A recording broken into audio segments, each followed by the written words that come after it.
جی مولانا، ہمیں ایک سوال بھائی عبد الرحمن کی طرف سے اور موصول ہوا ہے، اور انہوں نے کہا ہے کہ مجھے آیت الکرسی کی تفصیلی تشریح درکار ہے، کیونکہ بعض اوقات مختصر بات تو ہوتی رہتی ہے، لیکن ذرا تفصیل کے ساتھ آیت الکرسی کی وضاحت فرما دیں تو ہم آپ کے شکر گزار ہوں گے، جزاکم اللہ خیر۔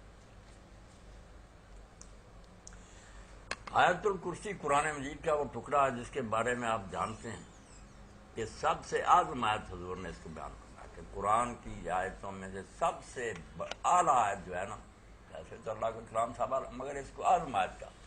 اور یہ پوچھا آپ نے سوال حضرت ابی ابن کعب رضی اللہ تعالیٰ عنہ سے کہ وہی تم بتاؤ۔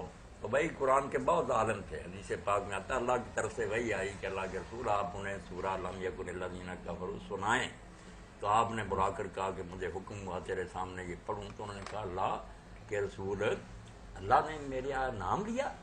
تو حضور نے فرمایا ہاں۔ تو وہ پھر خوشی سے رو پڑے، آنسو بہ گیا ان کے کہ میں اللہ کی نگاہ میں اس قدر کا ہوں۔ تو بھائی اتنے تو اسی لیے حضرت عمر نے اپنے زمانہ حکومت میں جابیہ ایک مقام ہے، وہاں تقریر فرمائی۔ جب شام کا دورہ کیا تو وہاں لوگوں کو بتایا کہ یہ علم چاہتے ہو تو فلاں کے پاس جاؤ، یہ چاہتے ہو تو وہاں یہ بات فرمائی من اراد القرآن فلیات ابی، جو قرآن سیکھنا چاہتا ہے وہ ابی کے پاس جائے۔ تو ابی سے حضور نے کہا کہ تم بتاؤ سوچ کر کہ قرآن کی سب سے بڑی آیت کون سی ہے؟ تو انہوں نے کہا اللہ کے رسول میرے علم میں سب سے اعظم آیت جو ہے نا آیت الکرسی، اس میں لفظ آتا ہے واسع کرسی و السماوات اس۔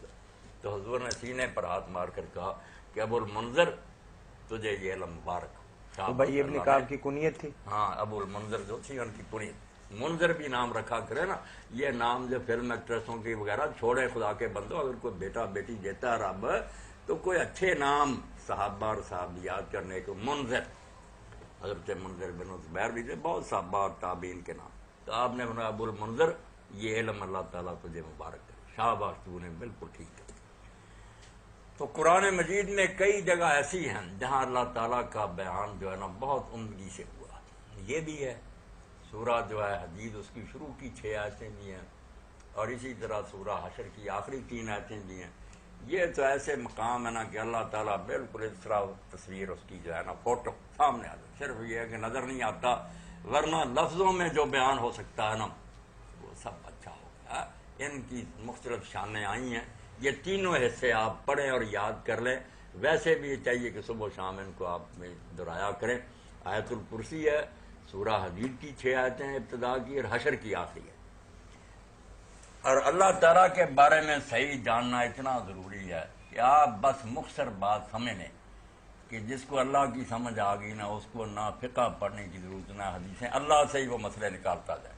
عالم جو ہے نا آپ جو فتویٰ لائیں گے اس سے نکال لیں، اللہ صحیح سمجھ۔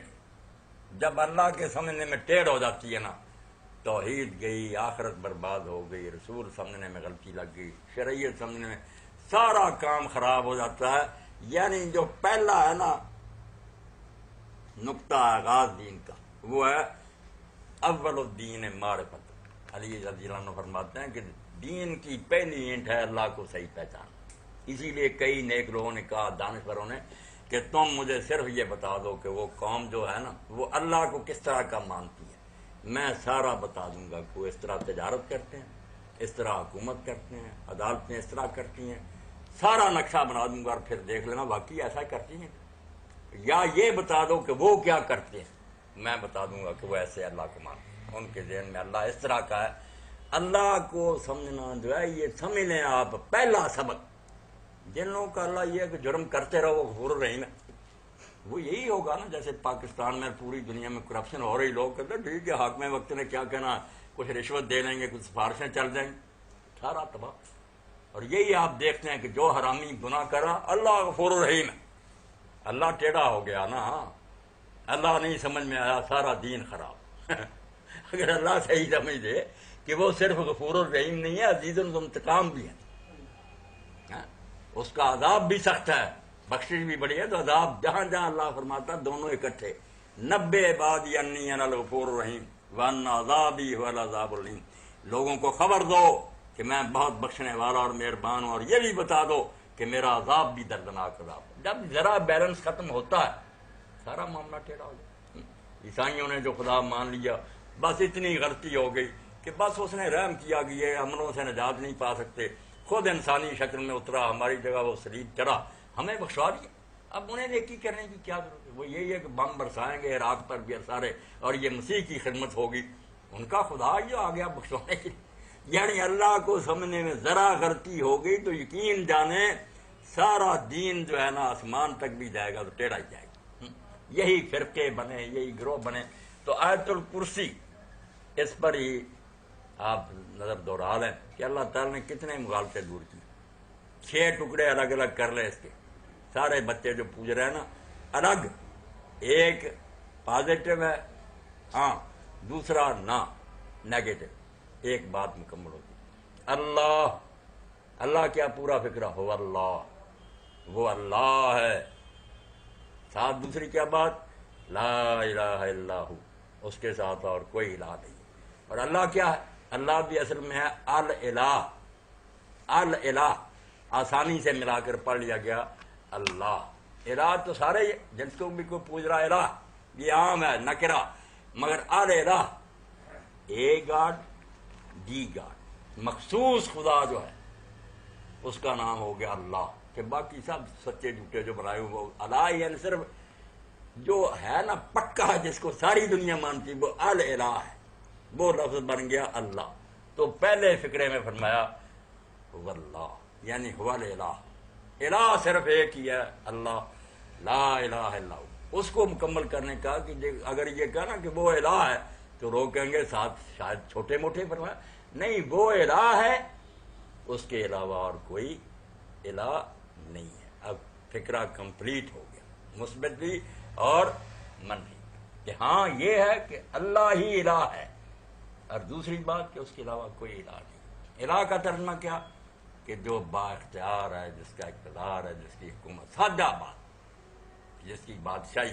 اللہ کہتا ہے یہ دنیا بنانے کے بعد کئی لوگوں کے میں نے سپرد نہیں کر دی، تم نے خود ہی محکمے بنا لی ہیں کہ اب بجلی فلاں کے قبضہ میں ہے، اور آج فلاں دیتا ہے، رزق فلاں دیتا ہے، جھوٹ ہے سارا، میں ہی تنہا مالک مختار ہوں، میرا ہی اقتدار ہے، میں ہی مقتدر اعلیٰ ہوں، میرا ہی حکم چلتا، میرے سوا کسی کا حکم نہیں چلتا، نہ فرشتوں کا، نہ انبیاء کا، نہ اولیاء کا، نہ کسی کا، یہ سارے اس کے بندے اور غلام ہیں، حکم اس کا ہے، صرف فرمان اللہ۔ فرشتوں کی کیا حیثیت ہے؟ عباد و مکرم، وہ شریف غلام ہیں، لا یعصون اللہ ما امرہم۔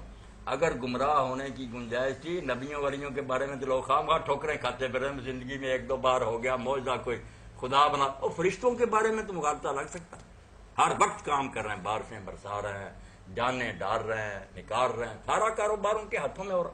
اسی لیے ہندو لوگ کافر ہو گئے کہ دیوتا ہے، دیوتا جو فرشتے بنائے 33 کروڑ فرشتوں کو بنا، کہ اگنی دیوتا، یہ آگ کا فرشتہ، یہ وایو دیوتا، وہ مغالطہ لگتا تھا کہ فرشتے کر رہے ہیں۔ دین نے اس مغالطے کو دور کیا کہ تم سچے ہو، مگر کیا نوکر کار کن ہیں، کار فرما نہیں، وہ مزدور ہیں، بھاگ کر کام کرتے ہیں، کرنا کیا اس میں دخل نہیں دے سکتے، لا یسبقون بالقول، وہ تو پہل کر کے اللہ کو مشورہ بھی نہیں دے سکتے کہ بارش برسانی چاہیے نہیں، وہم بامرہ یعملون، وہ حکم پر عمل کرتے ہیں، ہوش سے بیٹھو گے۔ اس لیے یہ بات جو ہے کہ فرشتوں کے بارے میں وعدے کی، تو ایک آدھ مرتبہ ولی نبی سے دیکھ لیا خدا بنا بیٹھے، فرشتوں کے بارے میں کافر ہونا تھا تو ہوتے، مگر وہ بھی سمجھ لو کچھ نہیں کر سکتے، عاجز بندے ہیں میرے۔ تو پہلا فکرہ کہ اقتدار اعلیٰ کس کا ہے، کون حکومت کر رہا ہے، هو اللہ، نا هو الالہ، وہی صرف ہے حاکم، دوسرا کوئی حاکم نہیں۔ اور اس میں ایک معنی یہ بھی ذہن میں رکھیں، عربی لغت کے مطابق الہ میں ایک پر اسرار ہونا چھپا ہوا، یہ جو نا کہ میں بھی انگلی ہلاتا ہوں، کسی کو روٹی دے دو، جس کو یہ دھوکہ دینے کے لیے مولوی کیا دیتے ہیں حکیم سے کیوں علاج کراتے، یہ سارے ظاہری اسباب کہ آنکھوں سے ہم دیکھ رہے ہیں کہ یہ بیچارہ دوائی دے رہا، اس لیے ہم اس کو تنہائی میں آوازیں نہیں دیتے گا حکیم صاحب ہے میری مدد کر، جانتے ہیں کہ بیچارہ بے بس ہے ہماری طرح، اگر دوائی ہوگی تو دے دے گا ورنہ وہ بھی ہاتھ کھڑے کر دے گا، مگر اللہ کی طاقت ہے پر اسرار، مسٹری ہے، ہماری عقل دنگ رہ جاتی کہ اللہ کیسے کر، نہ دوائی ہے نہ کوئی بادل ہے، بس کہہ دیتا ہو جا، یہ پاور جو ہے نا پر اسرار، اس کے لیے یہ لفظ یاد ہے، بیسک آج تشریح پوری نہ ہو مگر توحید واضح ہو جائے کہ کیوں دھوکے دیتے ہیں کہ تم لوگوں کے پاس جاتے ہو، یہ وہ مدد ہے، یہ ہم ہندوؤں سے کہتے ہیں ہمیں روٹی دے دو، عیسائی سے کہتے ہیں ہمیں گلاس پانی کرا دو. یہ پوجا؟ خدا کا خوف کرو. ایک بالا تر ہونا ضروری، اقتدار بھی اس کے ہاتھ میں اور اونچا ہو. یہ بھی اس کے معنی میں عربی لغت میں کہ اونچا، اگر برابر کا یا نیچے، بلکہ ہم نفرت کرتے ہیں کہ یہ کتا چوڑا مگر علاج کرا رہا ہے. بالا تر مانے کہ بہت اونچا ہے، ارادہ پر. ایک پر اسرار مانے کہ یار کسی پر یہ راز نہیں کھولتا کہ یہ کیسے کر دیتا، یہ کون فیکون کہہ دیتا ہو جاتا. یہ جب مانیں گے نا کہ کسی بزرگ میں یہ پاور ہے کہ اسباب کی ضرورت نہیں، بس انہیں کہہ دیا ہو جانا. یہ کہنا خدا نے بھی دی ہے، مشرک ہے. خدا نے یہ کسی کو الاٹ نہیں کی، یہ صرف اس کے ہاتھ. جب وہ چاہتا ہو جائے، باقی جانا اللہ کسی وقت چاہے گا معجزہ ہو جائے گا. ورنہ نبی صاحب کہے گا کہ لوگوں تم کہتے ہو یہ کر کے دکھا دو، دیکھ میں کیا کر کے دوں. قل سبحان ربی هل كنت الا بشر رسولا، میں تو ایک بشر رسول ہوں، میں کر سکتا ہوں. اللہ چاہے گا تو معجزہ اتار دے گا. کئی جگہ آیا کہ لوگ کہتے تھے عذاب لے آئی، فرمایا اگر میرے بس میں ہوتا تو اب تک معاملہ ختم نہ ہو جاتا. میں کچھ نہیں کر سکتا. فانتظروا، تم بھی انتظار کرو، میں بھی بے بس ہوں. مگر اللہ نہیں کہتا کہ میں بے بس ہوں، اس نے تو کہہ دینا ہو جانا. یہ طاقت ہے پر اسرار. جب اور اسی لیے جن میں کسی کے ذہن میں آ جاتا ہے کہ اس کے پاس یہ ہے اللہ، اسی کو ہم آوازیں دیتے ہیں، گھر بیٹھے بھی کانپتے رہتے ہیں کہ بزرگ بیڑا نہ غرق کر دیں. یہ مدد ہی اور قسم کی ہے. دھوکہ دینے کے لیے چالاک ملا کہتے ہیں یہ مدد کیوں دیتے، یہ مدد، وہ مدد تحت اسباب کوئی ہے. وہ سمجھتے ہیں کہ ہماری طرح محتاج ہے، اگر ہوگا کچھ پلے تو کر دے گا، ورنہ وہ بھی کہہ دے گا میں کچھ نہیں کرتا. میں نے کہا امیر حسین مجھے 10 روپے دو، اگر ہو گئے تو دے دے گا، ورنہ کہ ہماری ساری اس وقت تو میرے پاس کوئی نہیں. اللہ ایسا نہیں کرے. اللہ کیا ہے کہ ارادہ کیا، انما امرہ اذا قضى امرا ان یقول له کن فیکون. یہ طاقت اگر کوئی کہنا کہ کسی مرحلے پر کسی کو مل جاتی نبی ولی کو، خالص مشرک. تو یہ جو ہے نا کہ اقتدار اعلیٰ. دوسرا بالا تک، بہت اونچا سمجھے کہ پرے سے پرے آگے سے آگے چلتا جائے، اس کی شان نہ ابھی تک ختم ہو. تیسرا یہ کہ وہ خفیہ، یہاں بیان کر دو وقت شاید ختم ہو جائے. ابن قیم رحمۃ اللہ علیہ کی یہ عبارت سب نوٹ کریں، آج کا درس سب کی ہے کہ آپ پڑھیں. العبادۃ عبارۃ عن الاعتقاد والشعور بان للمعبود سلطۃ غیبیۃ. یہ پر اسرار جو کہ پوجا کیا ہے، اس وقت تک ادب ہے، تعظیم ہے، جب تک آپ یہ نہیں سمجھتے. ٹھیک ہے بزرگ کے نیچے بیٹھے ہیں، ادب وہ ادب. جب یہ آئے گا کہ اس کے پاس کوئی ایسی خفیہ طاقت ہے یقدر بہا علی النفع والضر، جس کی وجہ سے ہم نہیں سمجھ سکتے، یہ بیڑا غرق بھی کر سکتا ہے اور ہمارا نفع. فکل دعائیں و ثنائیں و تعظیم ینشا من ھذا الاعتقاد فہو عبادہ. جب یہ مرحلہ آ جائے گا پھر آپ اس کے سامنے نیچے بھی بیٹھیں گے نا تو آپ مشرک ہو چکے. اور اگر ویسے سمجھ کے عاجز بندہ ہے، مگر ٹھیک ہے اللہ نے اس کو عزت دی، وہ عجب رہے گا. مگر اگر سمجھا کہ اس کے پاس کوئی ایسی پر اسرار مخفی طاقت جس کی وجہ سے یہ نفع و نقصان پر قادر ہے، یہ الہ کے معنی میں سمجھیں جو پڑھتے رہتے ہیں لا الہ الا اللہ، کوئی الہ نہیں. الہ سمجھے تو الہ مقتدر اعلیٰ، سب سے اونچا جس کا حکم چلتا ہے. دوسرا بالا تر، ہماری سطح کا یہ نیچے کا نہیں، بہت اونچا. اور تیسرا کہ مخفی قوت کا مالک جس سے نفع و ضرر پہنچا سکے. تو یہ پہلا فقرہ جو کہا 6 میں سے یہ ہے کہ هو اللہ، وہی ہے مختار کل، لا الہ الا ہو، اس کے سوا کسی کا حکم نہیں چلتا، کسی کے ہاتھ میں اقتدار نہیں، حکومت نہیں. تو ایک بات تو یہ ہوئی. اب اس سے آپ اندازہ لگا لیں، اگر اور ہے کوئی تو اس کو بھی شروع کر لیں. یہ آیت الکرسی چلتی رہے گی، مکمل کر دیں. ہیں 10 منٹ. ہاں چلو. ہاں ٹھیک ہے. تو یہ دیکھیں، ایک پازیٹو تھا فکرہ، دوسرا نیگیٹو ساتھ مکمل ہوا. پھر کیا آیا؟ الحی القیوم. اس میں بھی ہوا چل رہا ہے کہ وہ زندہ ہے. الحی، اب زندہ تو ہم بھی ہیں مگر ہم کیا زندہ، تہمت ہے ہم پر. تو یہ خواہ مخواہ کی بدنامی، زندہ نہیں تھے پھر نہیں ہوں گے. اور اب بھی جب چاہے اللہ ختم کر لے. لائی حیات آئے قضا لے چلی چلے، نہ اپنی خوشی سے آئے نہ اپنی خوشی سے. اور زندگی بھی ہماری بالکل اس کی مرضی کی، کسی کو تندرست رکھے، کسی کو لولا لنگڑا بنا دے، کچھ نہیں. مگر اس کی زندگی کی الحی، اس کا ترجمہ کریں زندہ ہے جاوید، ہمیشہ سے ہے، ہمیشہ رہے گا. یہ صرف وہ ہے، باقی نبی ولی نہیں تھے آپ لے جائیں کہ حضور علیہ السلام سب سے پہلے کروڑوں سال پہلے نور تھا آپ کا، بھائی کروڑوں سال سے پہلے ماننا پڑے گا نہیں تھی، کیا فائدہ ہو؟ لمبا کرتے جائیں، ماننا پڑے گا کہ عدم سے وجود میں آئے، نہیں تھے بنے۔ اللہ ایسا نہیں۔ اللہ کے بارے میں یہ سوال جو کر دیتے ہیں کئی بچے کرتے ہیں، کئی لوگ بھی حیران کہ دنیا بنائی اللہ نے، اللہ کو کس نے بنایا؟ اور بیوقوف کوئی بچوں، اللہ بنا ہوتا تو پھر یہ سوال کرتے۔ اگر اللہ بنا ہے نا کہ وہ نہیں تھا بنا ہے، جس کے بنانے والے کو تو وہ اللہ ہے ہی نہیں۔ اللہ تو کہتے ہیں اس کو کہ وہ بنا نہیں ہے، کوئی ایسا وقت نہیں آیا کہ وہ نہ تھا۔ اب ہم نہیں سوچ سکتے، پیچھے کو چلتے جاتے ہیں، کہیں آتا ہی نہیں سرا، کہاں سے شروع کریں گے؟ اللہ یہاں سے چلا، توبہ توبہ کفر۔ تو یہ ازل جو کہتے ہیں، یہ بھی لفظ صرف ہم نے تسلی دینے کے لیے کہ وہ ازل سے ہے۔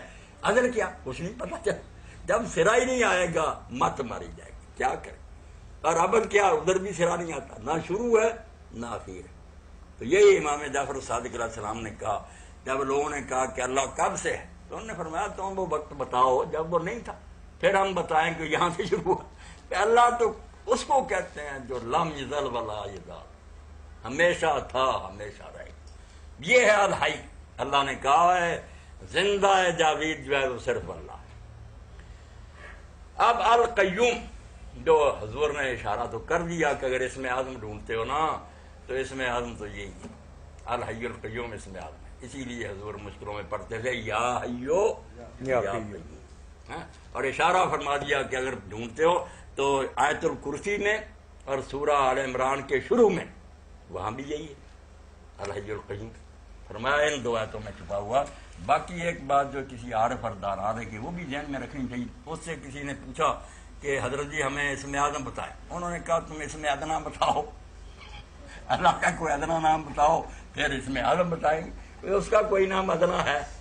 ایک بات تو وہ بھی ہے کہ کوئی نہیں، مگر ہم جو دنیا کے ہیں آدمی، ہم بیچارے ڈھونڈتے ہیں کوئی اچھا تھا سارا، تو ہمیں کیا دیا چلو یار یا حیو یا قیوم، ورنہ اللہ کا کوئی اسم ادنا نہیں، اس کے سارے نام آدمیات۔ یہ درمیان میں نا گمراہی کا بھی علاج کرتا جاتا ہوں نا کہ کوئی غلط بات نہ دے، تو ہر اسم اس کا عزم ہے، مگر یہ دعا کے لیے یہ بہت آدم، کیونکہ دعائیں وہی سن سکتا ہے، جہان پر حکومت وہی کر سکتا ہے جو ہمیشہ سے ہمیشہ، جو نہیں تھے اور پھر کسی وقت نہیں ہوتے۔ اعلیٰ حضرت نے زیادہ کیا تو یہ کیا کہ آنی ہے موت، ایک لمحہ کے لیے حضور کی روح قبض، ایک لمحہ کے لیے روح قبض ہوئی، اس وقت دنیا کو کون چلائے گا؟ اس وقت کون قاسم خیرات ہوگا؟ اور جب سو جاتے تھے اس وقت کون چلائے گا؟ اسرائیلی روایتوں میں یہ آتی ہے بات کہ موسیٰ علیہ السلام نے اللہ سے پوچھا کہ اللہ یہ نادان لوگ پوچھتے ہیں کہ تجھے بھی نیند آتی ہے؟ تو فرمایا ہاتھ میں شیشے پکڑو، شیشے پکڑے، پورے کی ہوا اللہ نے چلائی، اب وہ ایسی ہوا آہستہ آہستہ نیند آتی گئی، یوں ہاتھ آپس میں ٹکرے، شیشے چور ہو۔ اللہ نے فرمایا کوئی سمجھ آئی؟ مجھے اونگ آ جائے یا نیند ہے جہاں چبانا ہو۔ اسی لیے آگے فرمایا دیکھ لو فکرہ مکمل، لا تاخذو سنۃ ولا نوم، یہ پہلے کو کمپلیٹ کرتا ہے، الگ نہیں، پہلی بات الحی جو ہم زندہ جاوید ہے۔ اب زندہ جاوید جو خود تو ہو ہمیشہ رہے، مگر دنیا کو کیا فائدہ؟ اس کے لیے اسم کون ہے پھر؟ القیوم، کہ وہ بذات خود زندہ اور باقی ہر شے کا سہارا وہی، باقی جو چیز قائم ہے نا، فرشتے ہیں، نبی ولی، سب اس کے سارے پر قائم۔ سوئے نا کوئی بھائی جس کو نیند آتی ہے اٹھ کر چلا جائے، اس سے بات خراب ہے، میں ذرا بھی دیکھوں گا کوئی آدمی اس طرح ہو رہا، بالکل اس وقت میں پریشان ہو جاؤں کہ جب یہ سونی نہیں، یہ فائدہ کیا؟ اگر نیند آتی ہے اٹھ جانا چاہیے۔ تو الحی القیوم ہمیشہ سے زندہ، ہمیشہ رہے گا۔ القیوم ہر چیز کو اسی نے تھام رکھا ہے، اگر کوئی شے قائم ہے اس کے سارے پر۔ ایک کیا ہو گیا صفت ذاتی کہ پہلے وہ آپ کیا ہے، ہمیشہ زندہ۔ دوسرا فعلی کہ وہ کر کیا رہا ہے، ہر چیز کو سنبھالے ہوئے، ہر چیز کی نگرانی کر رہا، ہر چیز کو اس کی حفاظت کر رہا، الحی القیوم۔ اب اس کے ساتھ مکمل کرنے کے لیے کہ ہم تھک جاتے ہیں، سو جاتے ہیں، نیند آ جاتی، اس کا کہا کہ نہیں، وہ ایسا ہے کہ بالکل مر جانا تو کجا رہا، جو نیند ہے نا موت کی بہن، تھوڑی سی غلطی وہ بھی نہیں آتی، اور پوری نیند تو کجا رہی، لا تاخذو سنۃ ولا نوم، تو غلط کر رہا بھائی۔ ایسا سنبھالنے والا دنیا کو کہ نہ اس کو اونگ آتی ہے، معمولی سی اتنی بھی نہیں، جبکہ بھی نہیں نیند کی آتی، اور نہ مکمل نیند، پوری نیند بھی نہیں آتی، نہ اونگ آتی، ایسا جا سنبھالنے والا۔ دیکھا وہ بات مکمل ہوئی، اسی لیے وہ زندہ ہے کہ مر جانا تو گزارا، نیند تک بھی نہیں اس کو آتی، اور دنیا کو سنبھالنے والا ہے اسی وقت غافل۔ اگلا فکرہ، لہو ما فی السماوات و ما فی الارض، وہی ہاں والا کہ آسمان اور زمین کی ہر شے اس کی ہے، ملکیت کس کی ہے؟ کسی اور کا کوئی ذرہ ہے اس میں؟ کیوں دخل دے کو دوسرا کہ فلاں یہ کرے فلاں یہ کرے، کیوں کرے؟ اس کا کیا اس میں دخل دے؟ چیز اللہ کی، دوسرے ٹانگ اڑاتے پھرے نہیں، لہو اثر صرف اسی کا ہے، صرف اسی کا ہے جو کچھ آسمانوں میں ہے اور جو زمین میں ہے، ساری کائنات کا صرف تنہا وہی مالک۔ یہ ملکیت کی بات، وہ حیات کی جرقی، یہ ہے ملکیت، کہ ملکیت کس کی؟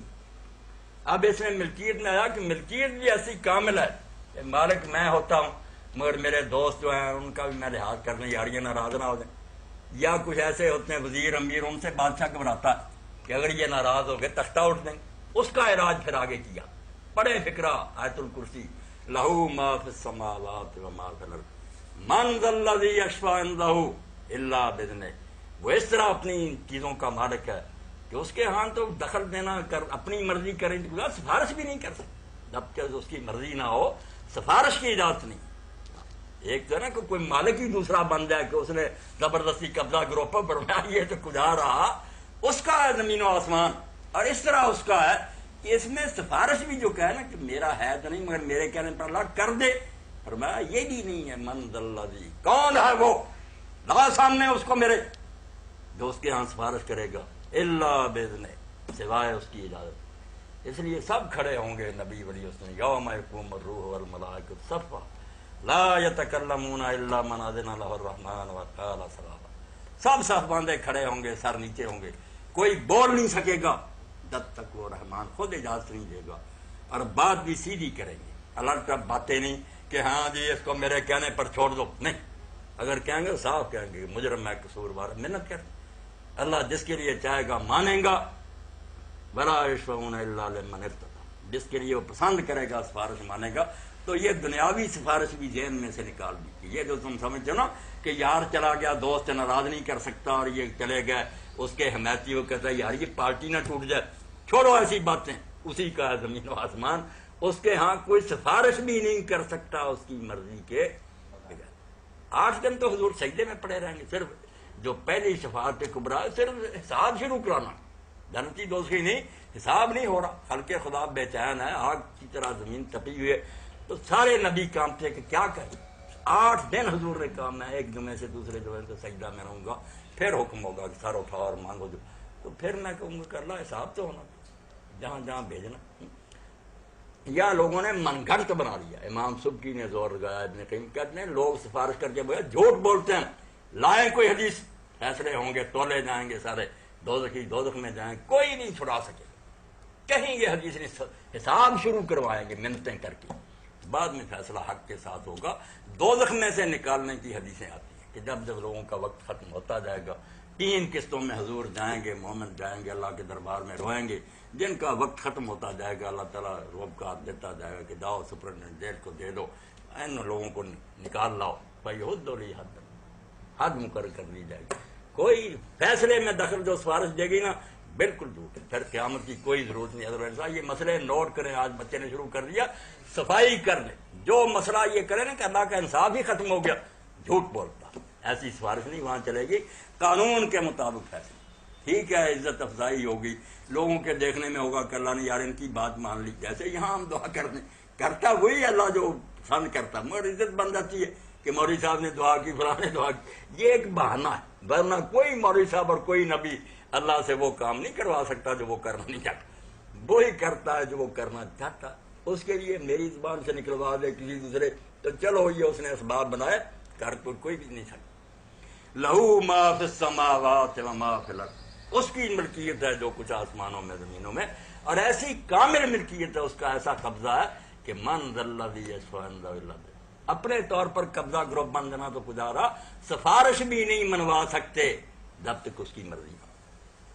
آگے پھر علم کی بات آ گئی، یہ ہے کہ ایک صفت صاف ہو رہی، یعلم ما بین ایدیہم وما خلفہم، اللہ کے علم میں سب کچھ جو لوگوں کے سامنے، جو چیزیں تم جانتے ہو نا لوگ سارے جو تمہارے سامنے، یہ تو جانتا ہی ہے، مگر اس کے علاوہ ما خلفہم جو سب سے چھپی ہوئی، جن کو نہ کوئی نبی جانتا نہ کوئی فرشتہ جانتا، وہ ان کو بھی جانتا۔ دو چیزیں مخلوق جانتی ہے اس ان کو بھی جانتا ہے، وہ تو ظاہر ہے جب مخلوق جانتی ہے اس کے بتانے سے جانیں، اور جو چیزیں ان سب سے پوشیدہ ہے ان کو ذرا ان کا وہ بھی جانتا۔ یہ بات پہلی بات کے ساتھ کیوں لنک کی؟ سفارش کے ساتھ، اور آپ سورہ طٰہٰ میں دیکھیں گے، اور جہاں یہ بات آئے گی کہ اس کی اجازت کے بغیر کوئی سفارش نہیں کر سکتا، وہاں یہ بات ضرور آئے گی کہ وہ سب کچھ جانتا ہے اور دوسرے نہیں جانتے۔ وَلَا يُحِيطُونَ بِشَيْءٍ مِّنْ عِلْمِهِ إِلَّا بِمَا شَاءَ، دوسرے تو وہی جانتے ہیں جو وہ بتاتا، ان کے پاس مکمل معلومات نہیں، ان کو چھٹی دے دے کرتے جاؤ سفارشیں میں مانتا جاؤں تو سارا نظام ہی نا برباد ہو جائے، عدالت ساری تباہ کرا جائے۔ یہ بیچارے کیا جانتے ہیں کہ یہ بخشش کے لائق ہے؟ یہ کہہ دیتے ہیں ٹھیک ہے جو مناسب ہوگا مانوں گا ورنہ صاف جواب دے دوں گا۔ حضور پاک کہیں گے نا جب حوض کوثر سے لوگ رجائے جائیں گے کہ اللہ یہ تو میرے اصحاب ہیں میرے امتی ہیں، تو کہا جائے گا تو نہیں جانتا تیرے بعد انہوں نے کیا کیا۔ پھر حضور کہیں گے دفع ہو جائے دور ہو جائے میرے بعد بدل۔ اس لیے جب نبی علیہ السلام کو جواب بھی دیا جائے گا کہ انک لا تدری ما احدث بعد، تو نہیں جانتا انہوں نے بعد میں کیا حرکتیں کی۔ اس لیے یہ کہا گیا کہ اللہ جانتا ہے سب کچھ ظاہر و چھپا، یہ نہیں جانتی، مخلوق نہیں جانتی سوائے اس کے جو وہ خود بتائے۔ بھلا یحیطون بشیء، اسی لیے حضرت پیر میر علی شاہ گولوی رحمۃ اللہ علیہ سے لوگوں نے کہا کہ ایک گروہ پیدا ہوا کہتا جو کچھ اللہ جانتا سب بتا دیا حضور کو، صرف اتنا ہی ہے کہ وہ خود بخود جانتا تھا۔ یہ انہوں نے کہا بالکل جھوٹ بول، قرآن و حدیث کے دشمن ہے، اللہ کا علم جو اس کے مقابلے میں کیا علم ہے حضور، مخلوق سے جتنا جی چاہے زیادہ ہو۔ یہی آیت پڑھی وَلَا يُحِيطُونَ بِشَيْءٍ مِّنْ عِلْمِهِ، ایک شے بھی، ساری تو گزاری، ایک شے کا علم بھی نہیں یہ لوگ حاصل کر سکتے جب تک وہ نہ دینا چاہتے۔ آگے پھر کیا؟ وَسِعَ كُرْسِيُّهُ السَّمَاوَاتِ وَالْأَرْضَ، تو اب ہوگی اذان انشاءاللہ، چلو پھر کر لیں۔ وَسِعَ كُرْسِيُّهُ السَّمَاوَاتِ وَالْأَرْضَ، اب یہ بتانے کے لیے کہ اللہ تعالیٰ کا اقتدار بھی جو اسلام آباد میں، جیسے لوگوں نے فرض کیا ریا اس نے کمشنر رکھے ہوئے ہیں، ڈی سی رکھے ہوئے ہیں، یہ دنیا کے بادشاہوں پر قیاس کر کے اللہ کی بادشاہی میں داخل کر دیے بزرگ، یہ سمجھا کہ اکیلا نہیں چلا سکتا، مرکز میں وہ ہوگا باقی رقم، فرمایا نہیں واسع کرسی السماوات والارض، اس کی کرسی جو ہے وہ آسمان و زمین میں پھیلی ہوئی۔ کرسی کیا؟ اقتدار، اس کی حکومت ہے چپے چپے پر، اس کو کیا ضرورت ہے کہ دوسروں کو نائب بناتا پھرے، مشرق مغرب زمین و آسمان اس کے لیے کوئی بڑے علاقے ہیں، یہ سارا جہان اس کے لیے اس طرح بھی نہیں جتنا رائی کا دانہ تلی پر ہتھیلی پر ہوتا۔ یقین جانے ہمیں یہ بڑا نظر آتا ہے جس کی وجہ سے شرک میں ڈوب جاتے ہیں کہ یار اس نے علاقے بنا دیے، کیوں بنائے علاقے؟ زمین و آسمان میں اس کی اپنی کرسی بچھی ہوئی ہے، اس کی کرسی کے اندر سمائے ہوئے ہیں یہ سارے زمین و آسمان۔ اب یہاں یہ بتانے کے لیے کہ کوئی کہے اتنی باتیں اللہ نے اپنے بارے میں کہی کہ علم بھی ذرے ذرے کا ہے، نیند اسے آتی نہیں، ہمیشہ زندہ، تو ہماری عقل و سمجھ میں جو آتا نہیں کہ ایسی ہے پھر کیا ہوئی، حیران عقلیں۔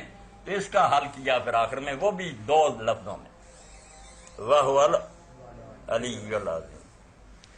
اور لوگ کیا ہے وہی نیگیٹو، کہ اگر تم کہو نا کہ ہم اس کو گھیر لیں سمجھ جائیں تو تمہارے ادراک سے پرے ہے، وہ بہت بلند ہے، جتنا جی چاہے اڑو تم نہیں وہاں تک پہنچ سکتے، تمہاری سمجھ سے بالا۔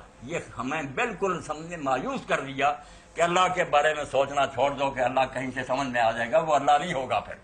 اسی لیے نیک لوگوں نے کہا کہ جو سوچ آئے نا دماغ میں، کبھی شیطان بس سوچ دیتا اللہ ایسا ہے، اللہ جو جہاں پہنچے نا اس کے پہلے لا لکھ دیا کہ یہ نہیں اللہ ہو سکتا، جو سمجھ میں آ گیا وہ اللہ وہ العلی، وہ بہت پرے ہے، پرے سرحد ادراک سے اپنا محبوب، عقل کی سرحد سے وہ پرے ہے، سمجھے گا کہ قبلہ کو اہل نظر قبلہ نما کہتے ہیں۔ اور نیک لوگوں نے بڑی پیاری بات کہی، دور بینان بارگاہ الست، کہ جن لوگوں نے بھی دور تک نظر دوڑائی، اولیاء اللہ نے، نبیوں اور ولیوں نے، کہ اللہ کے بارے میں کچھ پتہ کریں، تو بارگاہ الست میں دور تک دیکھنے والوں نے کیا کہا آخر؟ جو زمین پینا بردان کیا، اس سے آگے قدم نہیں رکھ سکے کہ ہے مگر کچھ نہیں جانتے کیا۔ بس اخیر یہی سارا دور گرم ہے ضرور، اس سے آ رہا کوئی نہیں، مگر پوچھ نہیں پایا، اللہ نہیں سمجھا، وہول علی عظیم۔ اب اتنی نفی کی یہ نہیں یہ نہیں یہ نہیں، یہ سراری نفی کی کہ اگر تم سمجھو اللہ یہ ہے یہ نہیں تو اس سے پرے، مگر پھر کیا سمجھیں ذہن میں کیا فرمایا؟ عظیم سمجھو، عظمت ہر بڑی صفت ہے، جو اونچی خوبیاں نہ علم، طاقت، سننا، دیکھنا، رحم کرنا، اچھی صفات جتنی ہیں وہ تھوڑی نہیں، عظیم صفت مشبہ مبارکہ کہ لا منتہا لعظمت، اس کی عظمت کی کوئی انتہا نہیں، اندازوں سے پرے ہے، مگر اس کی خوبیوں جو ہے نا وہ ان کی کوئی حد نہیں آئے گی۔ علم دیکھنا چاہیں گے کہیں نہیں آپ کہیں گے شاید جی اس کا اللہ کو علم نہ ہو، قدرت دیکھنا چاہیں کوئی نہیں کہے گا کہ یہ شاید کام اللہ سے نہ ہو سکے، نہیں، پھر عظیم نہ تم نے مانا تو یہ مختصر بیان ہو گیا۔ اور اگر اس کے لیے جواب اہل الایمان، میں بچے کو ہدایت کرتا ہوں، یہ طاہر صاحب بھی کریں، یہ کتابیں چھپائیں اس زمانے میں ترجمے کر کے، نام بتائیے۔ جواب اہل الایمان ابن تیمیہ رحمۃ اللہ علیہ کی ہے۔ ایک شخص نے یہ سوال کیا کہ یہ حدیث میں جو آتا کہ جس نے سورہ اخلاص پڑھی وہ ایسے ہے قل واللہ جیسے اس نے قرآن کا تیسرا حصہ پڑھا، یہ کیا ہے؟ تو امام نے پھر اس کا حل جو بیان کیا کہ لوگ تو یہ سمجھتے ہیں کہ قرآن جادو کی قدرت، 3 مرتبہ پڑھو، ضرب دے لی نا 3 مرتبہ، پورے قرآن کا ثواب ہوگا، یہ ثواب ہی کرتے رہتے ہیں۔ جو بات تھی اصلی کہ اس میں ہے کیا سورۃ قل واللہ، کہ تیسرا حصہ قرآن کا پڑھو تو چھوٹی سی صورت میں آ گیا، یہ تو ڈائجسٹ تھا، خلاصہ وہ امام نے بیان کیا، اور اس میں آیت الکرسی بھی ضمن آ گئی، جواب اہل الایمان۔ تو یہ کتاب لے کر نا طاہر صاحب اس کا اردو ترجمہ کریں، اتنی ہے 2-3 صفحے، ہاں یہ چھپانی چاہیے، لوگوں کو پتہ چلے کہ خدا کیا، خدا کا پتہ چل گیا سارے جھگڑے ختم ہو جائیں۔ فساد تو یہ ہے کہ اللہ کوئی نہیں سمجھتے لوگ۔